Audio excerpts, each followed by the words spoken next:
Hi dear students, I am Neha, Assistant Professor BCA Cloud Technology and Information Security Management. So, നമ്മൾ previous രണ്ട് വീഡിയോസിൽ നമ്മൾ basics എന്താണെന്ന് നോക്കി ആദ്യം ഫോറൻസിക്സ് നോക്കി അതിൻ്റെ ഹിസ്റ്ററി നോക്കി അത് കഴിഞ്ഞ് നമ്മൾ റൂൾസ് നോക്കി ദെൻ ലാസ്റ്റ് നമ്മൾ എവിഡൻസ് എന്താണെന്ന് പഠിച്ചു. സോ ഇനി next topic forms of cyber crime ആണ്.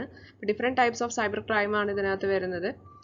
സോ നിങ്ങൾ ഓൾറെഡി എത്തിക്കൽ ഹാക്കിങ്ങിൽ ഇതൊക്കെ കംപ്ലീറ്റ് പഠിച്ചതാണ്, വർക്കിംഗ് എല്ലാം നമ്മൾ പഠിച്ചതാണ്. എന്നാലും ഒന്നുകൂടെ ചെറുതായിട്ടെല്ലാം ഒന്ന് ഓടിച്ച് ഞാൻ പറയാം. So this slide will give you some insight of different forms of cybercrime like intellectual property theft, industrial espionage, fraud and forgery, bankruptcy, email related crimes, cyber terrorism, cyber stalking. പക്ഷേ ഇത് മാത്രമൊന്നുമല്ല, കുറേ ക്രൈംസ് ഉണ്ട്. ഇത് കുറച്ച് crime എന്തായാലും നിങ്ങൾക്ക് already എല്ലാം അറിയുന്നതുകൊണ്ട് ഞാൻ കുറച്ച് ക്രൈം മാത്രമേ ഇതിനകത്ത് ഇപ്പോൾ വെച്ചിട്ടുള്ളൂ. സോ നമുക്ക് സ്റ്റാർട്ട് ചെയ്യാം. So we all know cybercrime is a very fast growing form of crime. A lot of criminals make use of the internet and computer to commit various crime.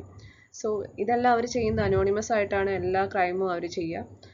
അതിനകത്ത് വരുന്ന കുറച്ച് crimes ആണ് ഇവിടെ പറയുന്നത്. Intellectual property theft, industrial എസ്പിയോണേജ് നമ്മൾ already പറഞ്ഞു.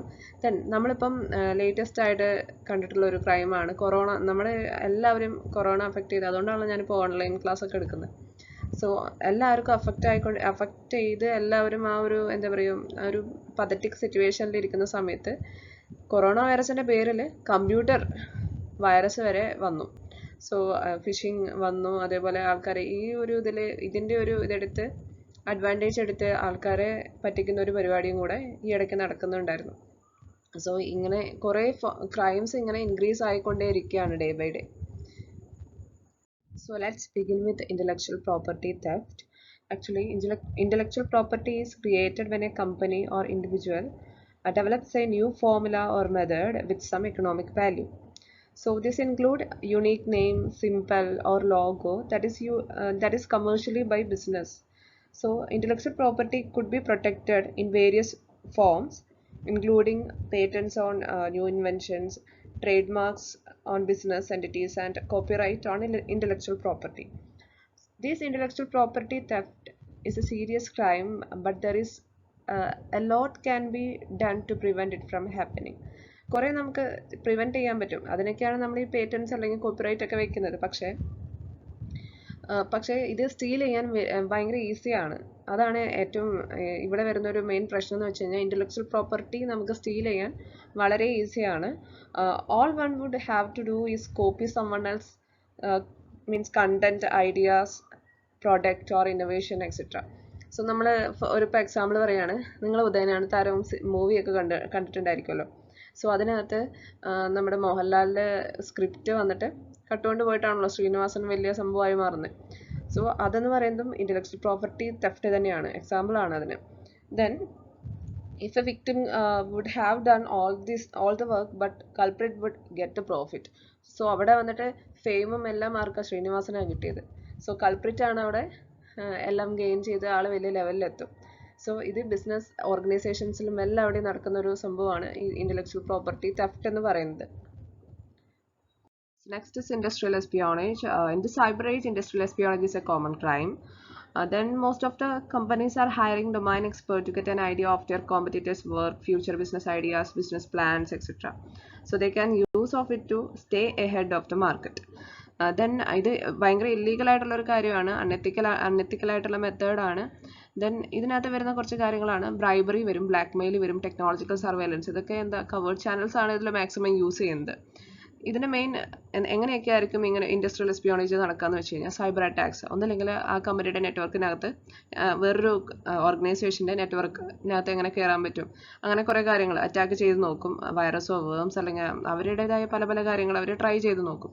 Then insider threat അതെന്ന് പറയുകയാണെങ്കിൽ ചിലപ്പോൾ ഓൾറെഡി നമ്മൾ വർക്ക് ചെയ്യുന്ന നമ്മുടെ കമ്പനിയിൽ അവരുടെ സ്പൈ വർക്ക് ചെയ്യുന്നുണ്ടായിരിക്കും. സോ ഇവിടുത്തെ ഡീറ്റെയിൽസ്, ഡോക്യുമെൻറ്റ്സ് അല്ലെങ്കിൽ നമ്മുടെ സീക്രട്സ് ഒക്കെ അവരെ അറിയിക്കാൻ വേണ്ടി അവർ ഹെൽപ്പ് ചെയ്യും. സോ അതും ഇൻഡസ്ട്രിയൽ എസ്പിയോണേജിലെ വേറൊരു ത്രെറ്റാണ്. So how to detect and prevent industrial espionage, അതിൻ്റെ കുറച്ച് ബെസ്റ്റ് പ്രാക്ടീസസ് ആണ് ഇവിടെ പറയുന്നത്. സോ കണ്ടക്ട് റിസ്ക് അസസ്മെൻറ്റ്, നമ്മൾ പ്രോപ്പറായിട്ട് റിസ്ക് അസസ്മെൻറ്റ് ചെയ്യുക എന്ത് ചെയ്യുകയാണെങ്കിലും. Then establish an effective security policy, നമ്മുടെ കമ്പനിയിൽ ഇപ്പോൾ ട്രെസ്പാസേഴ്സ് കയറാതിരിക്കാൻ നമ്മൾ പല സെക്യൂരിറ്റി പോളിസീസ് യൂസ് ചെയ്യാം. Then maintain and efficient data policy, അതേപോലെ ഡേറ്റ ഇപ്പം ആക്സസ് കൺട്രോൾ വെക്കുന്നത് ഏറ്റവും ബെറ്റർ ആയിട്ടുള്ള കാര്യമാണ്. ദെൻ സെക്യൂർ യുവർ ഇൻഫ്രാസ്ട്രക്ചർ, നമ്മുടെ ഇൻഫ്രാസ്ട്രക്ചർ സെക്യൂർ ചെയ്യുക, CCTVസോ അങ്ങനെ എന്ത് വേണമെങ്കിലും യൂസ് ചെയ്യാം. ദെൻ ഏറ്റവും ഇമ്പോർട്ടൻ്റ് ആയിട്ടുള്ള കാര്യം എന്ന് പറയുകയാണെങ്കിൽ എംപ്ലോയീസിനെ എഡ്യൂക്കേറ്റ് ചെയ്യുക, അവർക്ക് ഇതിനെപ്പറ്റി ഓരോ ഡേറ്റയുടെയും വാല്യൂ അതിനെപ്പറ്റി അവർക്ക് മാക്സിമം അവയർനെസ് ആണ് ഏറ്റവും വലുത് ഇതിനകത്ത് വരുന്നത്. Then conduct background checks, monitor employee activity. ഇപ്പോൾ വൺസ് ഇവരെ ഹയർ ചെയ്ത് കഴിയുന്ന സമയത്ത് ബാക്ക്ഗ്രൗണ്ട് ചെക്ക് ചെയ്യുക. ദെൻ എംപ്ലോയിയുടെ ആക്ടിവിറ്റി ഒക്കെ മാക്സിമം മോണിറ്റർ ചെയ്യുക, അതും ഇതിനെ ഹെൽപ്പ് ചെയ്യും. Then create a proper termination procedure, ഇപ്പം ടെർമിനേറ്റ് ചെയ്യുന്ന സമയത്ത് ഒരു പ്രോപ്പർ ആയിട്ടുള്ള പ്രൊസീജിയർ വെക്കുക. ചില എംപ്ലോയീസിൻ്റെ ഇപ്പം ടെർമിനേറ്റ് ചെയ്ത് കഴിഞ്ഞാലും അവരുടെ ക്രെഡൻഷ്യൽസ് അല്ല എന്തെങ്കിലും പോർട്ടൽസ് ഒക്കെ അവർക്ക് യൂസ് ചെയ്യാൻ പറ്റും. സോ അതൊക്കെ മാക്സിമം ഒഴിവാക്കുക. ഇതൊക്കെ ചെയ്താലേ ഒരു വിധത്തിൽ നമുക്കിതിനെ എന്താ പറയുക മാക്സിമം ഇത് അഫക്റ്റ് ചെയ്യാതെ നോക്കാൻ പറ്റുള്ളൂ. So next is fraud and forgery. Fraud is used to deceive someone, most commonly for financial gain. For example, when a person promises you that you can make a lot of money by investing with him, but then just take your money and disappear. നമ്മൾ money chain cases ഒക്കെ കേട്ടിട്ടുണ്ട്. Then next is forgery. Forgery on the other hand is falsifying or altering a document in order to make it appear genuine for financial gain. So നമ്മൾ ഫോർജറിയുടെ കുറച്ച് types നോക്കാം. Forged signatures of real and created persons, fraudulent documents with a real signature, traced signatures, forged signatures, digital scanning and inserting of signatures. അവിടെ വന്നിട്ട് digital scan ചെയ്ത് digitally നമ്മൾ signature insert ചെയ്യുന്ന പരിപാടിയാണ്. Disguised forgery, അങ്ങനെ കുറേ types of forgery current നടന്നുകൊണ്ടിരിക്കുന്നുണ്ട്. So ഇത്രയാണ് fraud and forgery. So next is bankruptcy. So normally bankruptcy is a legal process. So in various countries, government provides some relaxation to organizations and individuals who become bankrupt. Bankruptcy is when a person or an organization is unable to pay outstanding debts. In this case, a petition is filed and assets are measured and evaluated.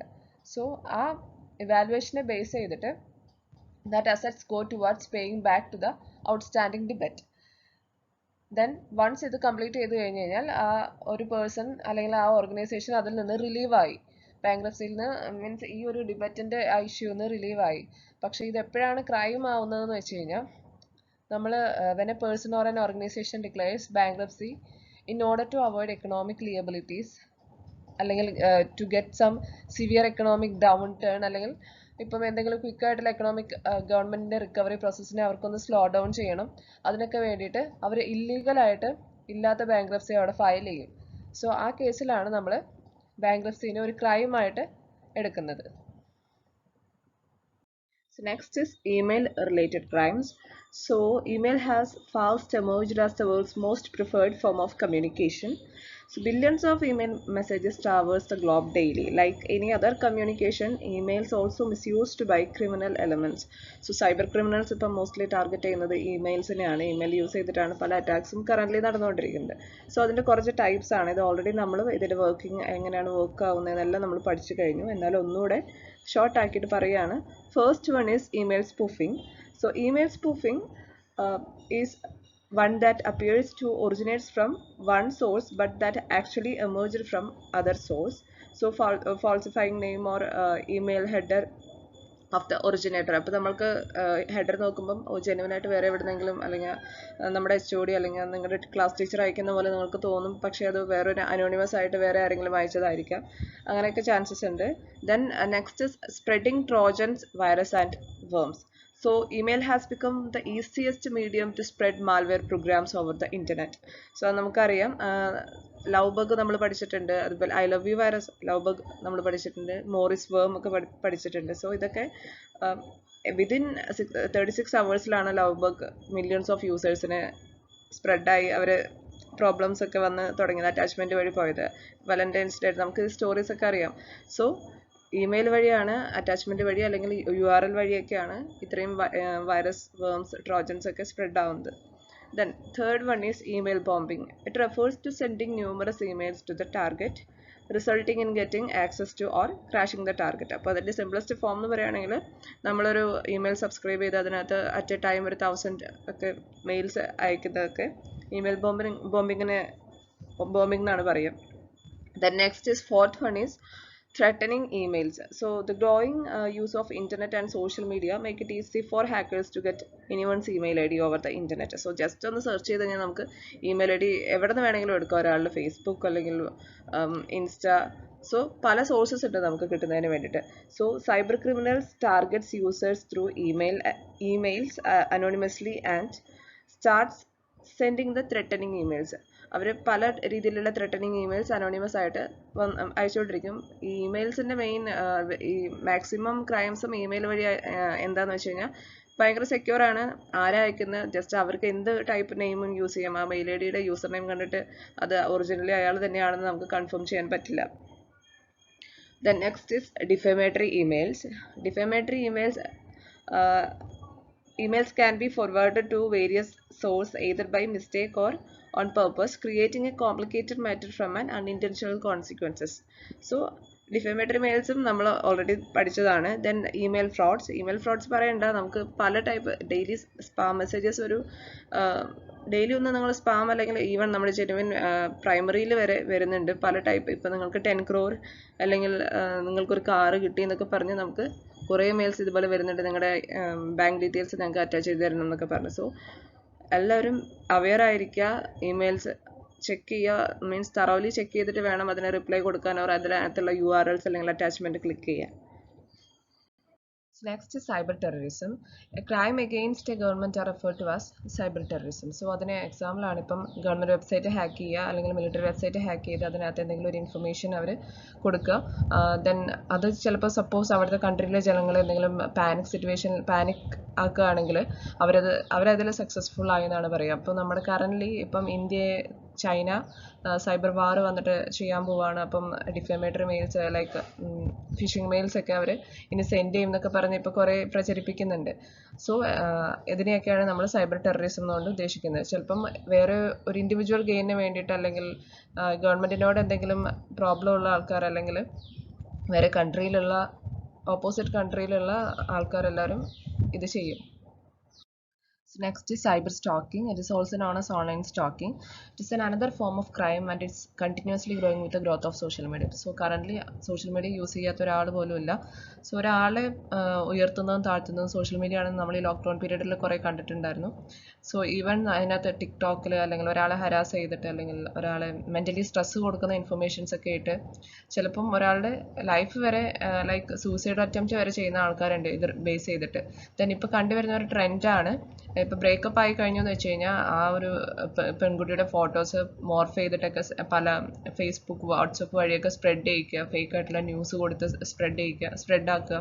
So ഇതൊക്കെയാണ് cyber സ്റ്റോക്കിങ്ങിന് അകത്ത് വരുന്നത്. So currently cyber crimes are increasing day by day and നമ്മളെല്ലാവരും അതിന് victim ആവാറുണ്ട്. So എല്ലാവരും careful ആയിരിക്കുക. എല്ലാ പ്രോബ്ലത്തിനും പെട്ടെന്നുള്ളൊരു സൊല്യൂഷൻ ഇവിടെ പറഞ്ഞു എന്ന് വരില്ല. കാരണം ഓരോ ദിവസവും ഓരോരോ ക്രൈമാണ്, പുതിയ ക്രൈംസ് ആണ് ഉണ്ടായിക്കൊണ്ടിരിക്കുന്നത്. സോ ബി കെയർഫുൾ ആൻഡ് എല്ലാവരും അവെയർ ആയിരിക്കുക. So I hope you all understood the topic. Thank you so much.